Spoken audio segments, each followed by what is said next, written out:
Hi and welcome back to the MGB rebuild. So this month we're back to bodywork. Oh, it's great fun. We love bodywork. No, we don't. Anyway, so this month we're going to tackle these the big front fenders. These are the two most important panels on the car actually because they're so long and curved and lovely. Um, anyway, both of mine are pretty poor. So this is a bit of a series of photos on the work on the driver's side fender. So here after the first high build primer you can see that there's a lot of work to be done on this one. There's a lot of little dents and marks where it's been creased. Uh, you know, that first block sanding shows out where all those marks are. It's pretty horrible. Anyway, tackle that, sand it back, reveal all the marks, put some good primer and more filler in there. Doesn't need too much. It's not very deep, but they are very there. Another thing of blocking and sanding and blocking and sanding, and then yet another coat of high build primer. Um, then finally another coat, thin coat of guide coat, and then sanding that until we get it done, and then another final coat of high build primer. And a trick that a friend showed me where you spray the whole thing down with some Prepazole, and so that it's wet and nice and shiny, and that really very quickly reveals whether you've still got any wrinkles or bumps and warps in the guard. And as you can see in this photo, it actually came out quite well, so I'm pretty happy with that. And of course, there's the left-hand guard that needs to be done as well. Fortunately, we love the joys of blocking and sanding, and there's always fast forward on videos, so you don't have to suffer through the whole enchilada. Anyway, so there's the left guard. Got it done.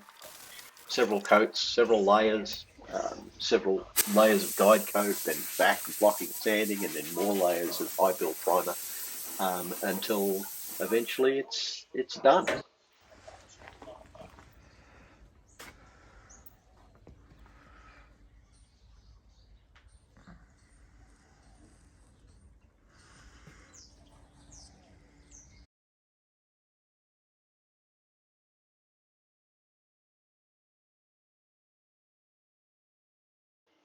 Had a friend come round to inspect my handiwork the other day, and as I opened the garage door and saw the front of the car for the first time, the first thing he said was, "God, you've got to fix that."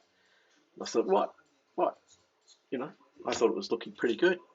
And he pointed out to me the position of the two indicators, the one on the driver's side, or the left picture, uh, being considerably further away from the opening of the grille, probably maybe 60 millimetres away, and the one on the non-driver's side only being about 15 millimetres away.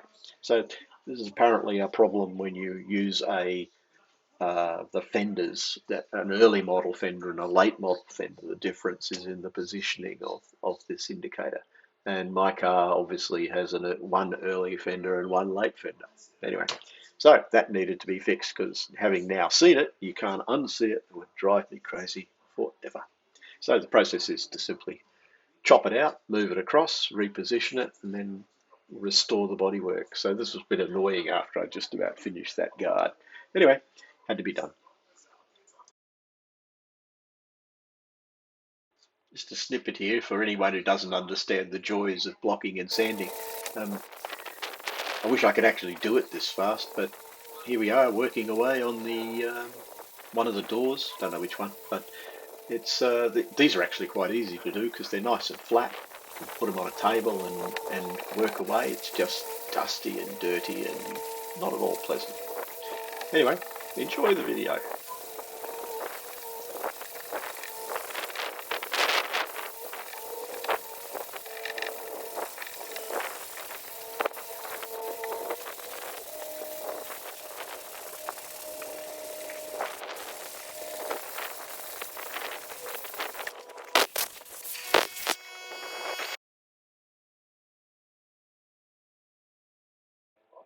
One of the last remaining major body parts is the bonnet.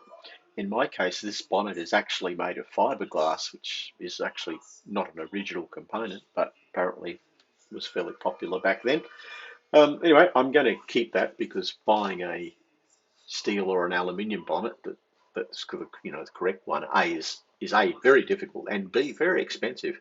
But secondly, they're very hard to get straight. And I guess one of the beauties of the fiberglass bonnet is that as long as it's molded right, it should be basically straight. You can't really dent it.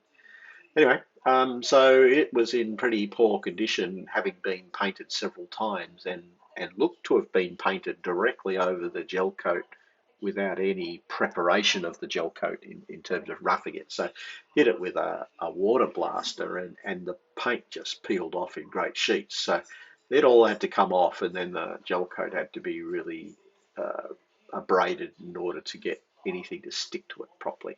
Um, Anyway, so I first hit it with some paint stripper, hosed it off pretty quickly because I didn't want it to affect the fiberglass, and then we attacked it with the good old sanding blocks and the orbital sander, and eventually got off the top layer of gel coat down to a good base coating anyway.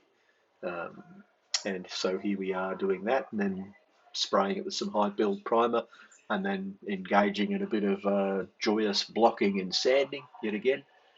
It's come up, it's come up pretty well now. It actually looks quite smooth, and the good old wet spray has revealed no major imperfections. So hopefully it'll come up well. Anyway, one of the rainy day jobs was to have a good thorough inspection of the door cards. And yeah, I've decided they're really not good enough to retrofit. Probably the understatement. This is the better one of the two. Anyway, having now prepared the doors and everything, it's a good rainy day job to get some work done.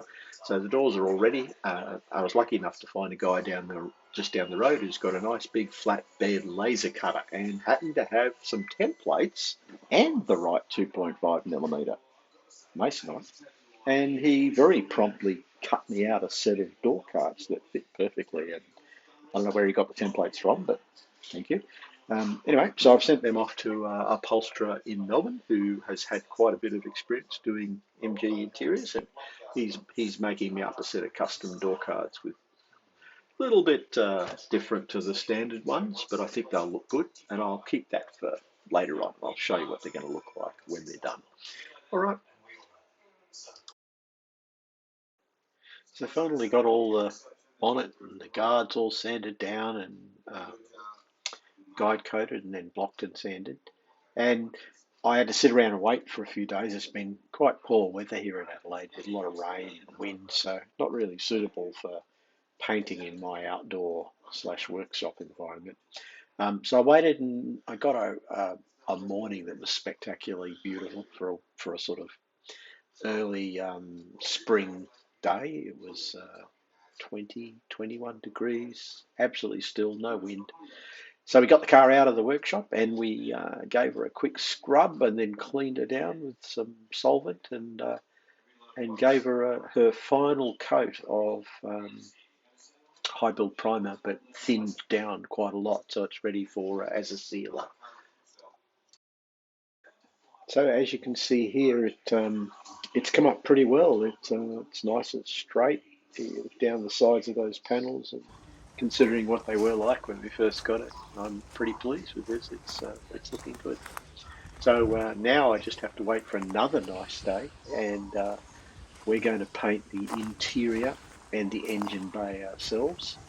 And I'll get a professional to do the outside of the paint booth, I think, because it's just not clean enough here.